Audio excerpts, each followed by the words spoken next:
les apothètes. Voici, Mâche Laurier, mes frères, un rêve qui fait bien souvent sous mon front teinter les artères, comme des cloches de couvent. C'est surtout quand, non économe, de mes 20 ans, j'use mes joues, à limer ces choses qu'on nomme des vers, parfois des mots, toujours. Surtout dans ces heures d'automne, sans chaud soleil ni vent glacé, où le soir, long et monotone, par la nuit terne est remplacé. À l'heure d'agonie, où mes tempes, se retatinant sous l'ennui, faillent aux sorciers des estampes qui se démènent dans la nuit. Je traîne quelque idée en sa bourbe, noyé ainsi qu'un chien crevé, et l'amène à l'air et la courbe sous le joug du rythme rêvé.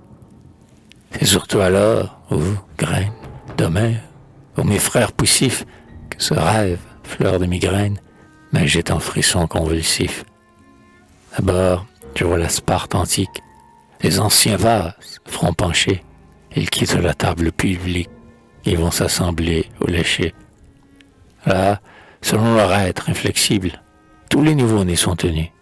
Chacun des anciens, impassibles, fait l'examen de leur corps nu. Les uns, ceux aux couleurs prospères, les bien musclés, les forts, les beaux, sont remis au bras de leur père. Pour eux, les retours triomphaux. Pour eux, pendant l'apothéose, du soleil ce flot qui garda, dans les rougeurs du laurier rose, la trace des bains de Léda. Pour les autres, ceux dont le torse est mou, les laids, les chassieux, ceux par qui se perdrait la force et la beauté des fiers aïeux. Là-bas, à l'ombre du Tégé, on les porte, les mal bâtis, un gouffre baille, on les y jette, un cri, tous sont anéantis. Eh bien, les âmes délivrées, tous ces rebuts impotents, je les vois, d'air libre enivrés, monter dans l'espace et le temps. Elles vont, des étoiles meurent, à suivre leur vol vagabond, mes 2 yeux sur elles demeurent, tout grands ouverts, où qu'elles vont.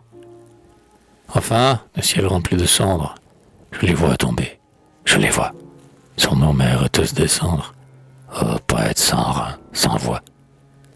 Hélas, que n'es-tu faux, mon rêve? Mais non, ces âmes d'avorton sont bien celles que, sans trêve, nous tous, les faibles, nous portons.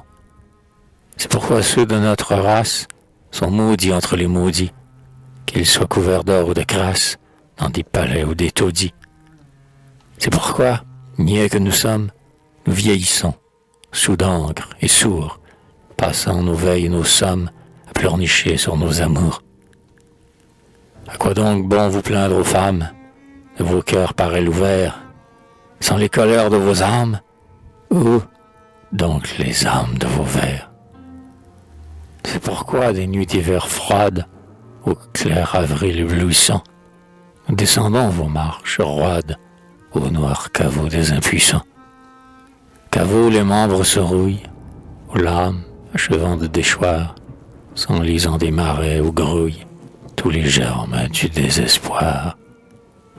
Comme ces chairs que les cruels rongent et qu'on défend l'étale, frères, nos vers n'ont pas la moelle, creux qu'ils sont dès le temps fétal. Mais, puisqu'ainsi c'est notre vie, chantons, sans souci ni remords. Chantons et n'ayons qu'une envie, c'est d'acquérir, lorsque la mort, ces vieilles dents nous agrafent, comme un chien fait d'un lapeau, 2 ou 3 lignes d'épitaphe, dans l'almanach de Vapereau.